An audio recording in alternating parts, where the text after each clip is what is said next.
And now, as the first phase of the Trump peace plan has been made public, here to discuss it further is Middle East expert from the Begin Sadat Center at Bar-Ilan University, Dr. Mordechai Kedar, and diplomatic analyst Idan Ronen. Thank you both very much for coming in today. Pleasure. Thanks. So, Idan, I'll actually start with you. Sure. Knowing that the Palestinian Authority and Hamas, for that matter, would reject the plan outright, as they have said many times that they would, was there a real point to, unveiling this plan? Well, in a way, yeah. But just before everything else, we have to bring in some context here. When you know Mahmmoud Abbas, when you can decode his own mind, then you understand everything here.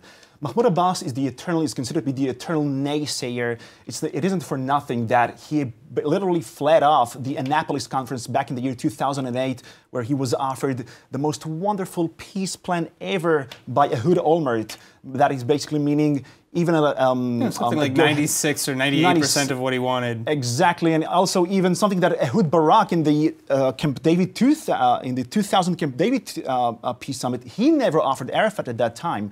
Now the reason is very, very simple, and that is the evidence here. Mahmoud Abbas never ever wants to recognize Israel as the Jewish state.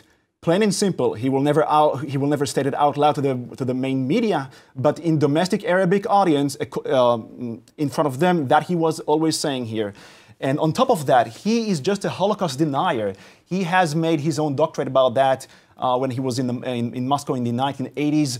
Sure. And the reason of that... He did his doctorate on that. Exactly. And on top, yeah, sure. And it isn't for nothing that when he was attending the UN Peace Summit, he basically released that statement. If ever will I get my Palestine, then I want to get my Palestine a Jew-free Palestine. The last leader ever stating that sort of racist sort of statement was no other than Hitler himself. So why does he do that? Why doesn't he want just to basically but then again, so that brings us back to the original statement. Why would the United States... Exactly. Does the United States, and maybe I'll take it over to Kedar. Sure. The United States had to have known that this would fall flat on its face in the Palestinian Authority. So maybe are they hoping that the rest of the Arab world can coerce them into it? Well, they know it for a long time because the Palestinians, the PA actually, definitely rejected this plan even before the details which we know today.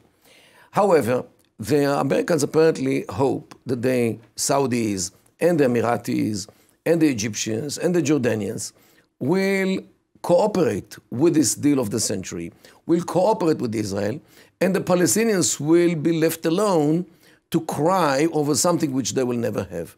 So, if this will be the situation, this will be the way how to convince, in a way, the Palestinians to join the train, otherwise they will remain on the platform. Well, what are the actual chances, in your opinion, that that situation comes to fruition? Well, it happens already, because as you might know, if you hear the undertones, which we hear very clearly from Saudi Arabia, from the Emirates, they actually continue with the relations with Israel in no problem, in spite of the Palestinian objection.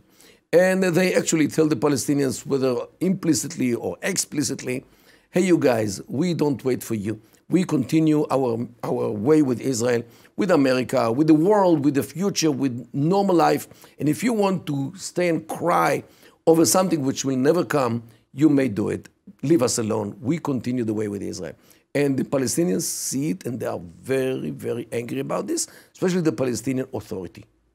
And the Warsaw summit, when Abu Mazen was left alone, while Netanyahu was sitting alongside with the rest of the Arab rulers, that is such a slap in his face. That is basically an indication we couldn't have had. We've had enough of you. Aid. Exactly, we've had enough of you. We have enough of you. You're such an. You always reject peace proposals. We have our own interests to take care of, and that is basically it. Now. So do you think it's really kind of a matter of fact that Abbas and the Palestinian Authority or leadership over the years have just kind of overplayed their hand or upset, their handlers, so to speak, or the rest of the Arab world? Or was it that the Arab world never really had a true interest in the Palestinian issue, except for maybe using it towards their own interests? As you said, they had their own kind of agenda. Well, it's some sort of a trend which has been increased lately. Traditionally, Saudi Arabia and the Emirates have sent billions and billions in aid to Abu Mazen Mahmoud Abbas. What has he have done with that? he is to be considered such a corrupt, like a typical banana republic dictator from Africa. He has basically taken all the money to his own, which is, by the way, in Israeli banks, and he, like on the expense of his own people. And he knows that he never really reflects the mood about the Palestinian street. Only 20 to 30% he actually reflects. As for your question here, I think that the Arabs are just, they've had enough of him, and they try to indicate this to him. If you don't come to the summit here, then we will regard that as you don't worth our aid, you don't worth our attention, and why should we keep investing in the Palestinian cause? That it's just to basically to keep your own, in Arabic it's called kurushuhu wa urushuhu, basically meaning his own reign, his own fortune.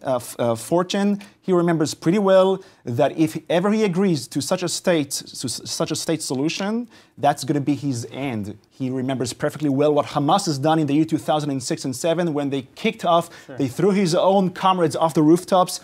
The two-state solution is Abbas' worst nightmare ever. He only has to package this one out to the world as if he's in favor of that in English and so forth. So that actually, again, brings us back to another question is, was Abbas ever in a position to, regardless of his rhetoric against the United States and against the peace plans that have been brought forward, or since Olmert and even before, is Abbas even in a position really to accept a deal, even if it's a good one? Well, not as much as I think, because the whole Palestinian Authority, which he presides, is an illegal child of some Israeli politicians from the beginning of the 90s. I mean, Peres and Beilin and Alon Liel, Accords, you mean. and those who created the PA without any knowledge about the Arab world. They don't understand. They didn't understand then, and unfortunately, until this very day, they don't get it. That in the Arab world, if any external power like Britain or France or Israel creates a Palestinian or any Arab country, state, entity, authority, this child will forever be illegal and immoral and illegitimate. And since the PA was created by Israel, it is viewed as illegitimate to begin with. Now, the whole raison d'etre today of the Palestinian Authority is giving jobs, giving money. This is why they are addicted to American money, to European money. So maybe this deal is actually a good deal. No, because but it's economically the money is there. The money comes there only in condition that this is a temporary issue, while we are actually marching in order to solve the real issues, Jerusalem, the political deal must be everything, in place. Political deal. But any political deal which leave Israel on the ground will delegitimize the Palestinian Authority in the eyes of Hamas, and Hamas, don't forget, control the Palestinian Legislative Council. They won the elections since 2006. And they do have a power both in Gaza, of course, and in the West Bank as well, within the population. So the PA is actually in an impasse between the anvil and the hard place. And this is the problem, and they cannot get out of it. All right, Dr. Kedar, Idan Ronen, thank you both so much for coming in. Thank you. Just quickly, just before we go, last comment, we really just have to end it. Last comment here. I just want to reveal a secret that the Palestinians used to hide it secret. In domestic Arab TV, they always say, we will exterminate Israel, but we must never keep the secret out. We have to keep the secret to ourselves. And I want each and every viewer to basically to log onto YouTube, type in Zaki, Abbas Zaki, and find this result yourself.